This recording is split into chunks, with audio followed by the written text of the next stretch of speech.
Some amazing news for Critical Role fans, D&D's strange horror crossover, and Warhammer cancels their own version of Baldur's Gate. No! God, please, no! No! Welcome to Tabletop News Tuesday on the Character Sheet, your home for the week's first look at the biggest TTRPG and fantasy news. But before we get started, why not take a second to hit those like and subscribe buttons to help us keep growing? And then, let's dive into the news. Holy there's a lot of news. Critical Role had some amazing news for fans this week as the cast revealed they would return to pumping out new content all week long, which seems to indicate that the Critical Role studio has survived the threat of the LA wildfires, and the cast and crew are now all safe enough to resume production. While the wildfires are still burning in Los Angeles, the home of the Critical Role cast, crew, and their studio, firefighters have made significant progress in containing the blazes, which seems to mean that for now at least, the Critical Role studio is not in danger. That means we have a new fireside chat with Laura Bailey later today, the return of Narrative Telephone, and new episodes of shows like Tales from the Stinky Dragon and Reslayer's Take, just to name a few things this week.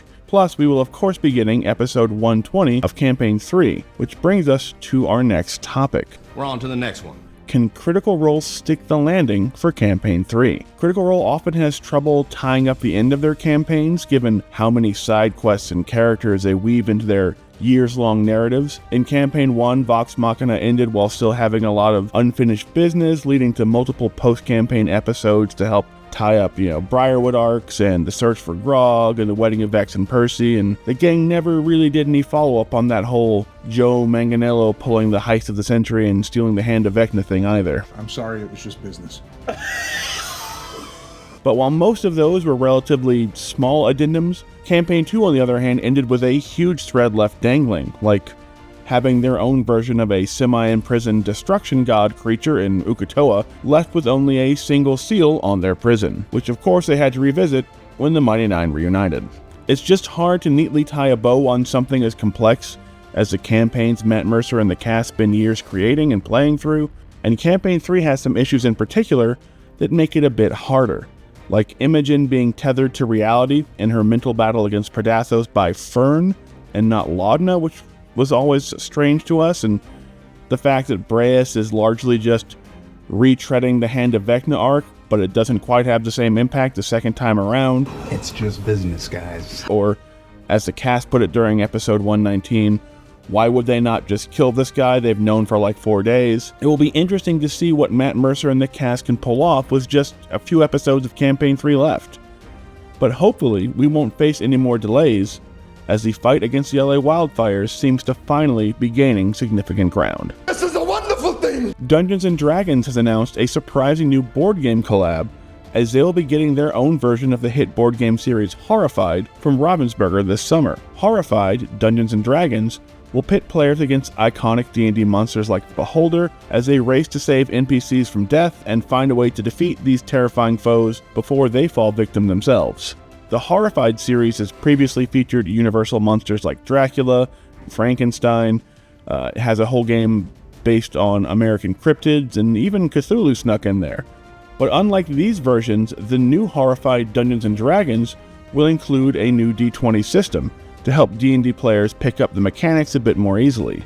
It's also the second major horror collab D&D has revealed in recent months, as last summer they revealed the Dead by Daylight Dungeons & Dragons collab, which added Vecna as the new killer in the highly popular horror survival video game. And if you also consider the upcoming Ravenloft Heir of Strahd novel, it appears that Wizards of the Coast has some big horror-based plans for the D&D brand in the future.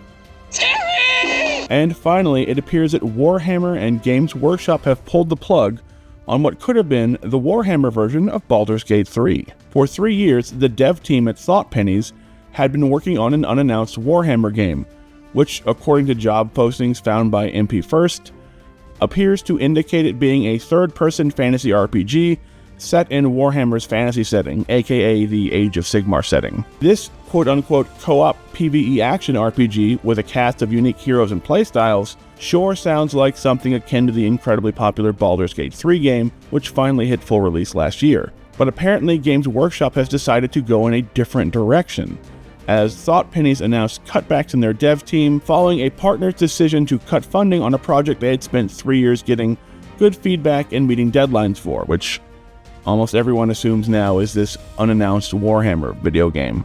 The move is surprising considering that Games Workshop has been very vocal about wanting to expand the Warhammer brand even more with the success of Space Marine 2 and the finalization of the Henry Cavill-led Warhammer Amazon Studios deal, but perhaps they thought that they should be focusing more on their Warhammer 40k brand than their fantasy brands like Age of Sigmar.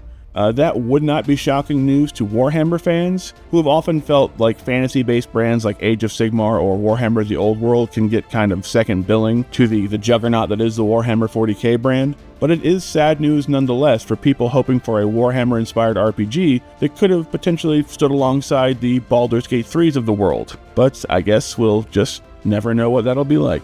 And that's all we have this week for Tabletop News Tuesday. Let us know what your favorite story was down in the comments, and don't forget to hit those like and subscribe buttons.